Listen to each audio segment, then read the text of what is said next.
విద్యార్థులకు విద్య జ్ఞానసిద్ధి కలగాలని ఆకాంక్షిస్తూ కాకినాడ రూరల్ మండలం రేపూరు గ్రామంలో శ్రీ పంచముఖ ఆంజనేయ స్వామి ఆలయంలో ముమ్మడి బుజ్జి బ్రదర్స్ ఆధ్వర్యంలో సామూహిక సరస్వతి పూజ భక్తి శ్రద్ధలతో నిర్వహించారు. ఈ కార్యక్రమంలో పెద్ద సంఖ్యలో తల్లిదండ్రులు విద్యార్థులు పాల్గొని సాంప్రదాయబద్ధంగా పూజలు చేశారు. విద్యార్థులు పుస్తకాలు పెన్నులు నోట్బుక్లను అమ్మవారి ముందుంచి ప్రత్యేక పూజలు నిర్వహించారు. అనంతరం హోమం జరిపించి అందరికీ తీర్థ ప్రసాదాలు అందజేశారు. ఈ సందర్భంగా ఆలయ అర్చకులు సుబ్రహ్మణ్య వరప్రసాద్ మాట్లాడుతూ చదివే మనిషిని ఉన్నత స్థాయిలో నిలబెడుతుందని, పిల్లలు మంచి చదువులు చదివి చెడు వ్యసనాలకు దూరంగా ఉండి తల్లిదండ్రులకు సమాజానికి మంచి పేరు తీసుకుని రావాలని, సరస్వతీదేవి కృప అందరిపై ఉండాలని అన్నారు. ఈ కార్యక్రమంలో పాల్గొన్న సుమారు 500 మంది విద్యార్థులకు పెన్నులు నోట్బుక్స్ పంపిణీ చేశారు. పూజలో పాల్గొన్న కుటుంబ సభ్యులు ఆధ్యాత్మిక వాతావరణంలో పొలకించిపోయారు. చిన్నపిల్లలందరూ కూడా సరస్వతి కటాక్షం కలగాలని చుట్టుపక్కల గ్రామాల నుంచి కూడా పిల్లలతోటి అందరినీ పిలిచి చక్కగా కూర్చోబెట్టి వారితోటి సరస్వతి పూజా కార్యక్రమము అనంతరం సరస్వతి హోమం చేయడం జరిగింది.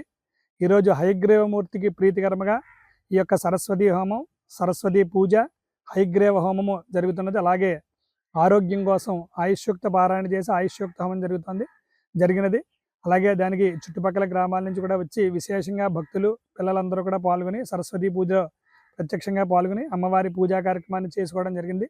అలాగే రేపు హనుమత్ జయంతి మంగళవారం సందర్భంగా విశేషమైనటువంటి పరదనం కామన స్వామివారికి విశేషముగా పుష్పాలతోటి పలమలతోటి అలంకరణ, అనంతరం స్వామివారికి తమలపాకులతోటి అర్చనా కార్యక్రమం, మధ్యాహ్నం 12 గంటలకి విశేష అన్న సమారాధన, అఖండ అన్న సమారాధన కార్యక్రమం జరుగుతుంది. కాబట్టి కాకినాడ రూరల్ గ్రామం అయినటువంటి రేపూర్లో వేయించేసినటువంటి శ్రీ పంచముఖ భయాంజనేయ స్వామివారి దేవాలయానికి తప్పనిసరిగా చుట్టుపక్కల గ్రామస్తులు, భక్తులు అలాగే అందరూ ప్రతి ఒక్కరూ విచ్చేసి స్వామివారిని దర్శించి అన్నప్రసాదాన్ని స్వీకరిస్తారని మరీ కోరుతున్నాం.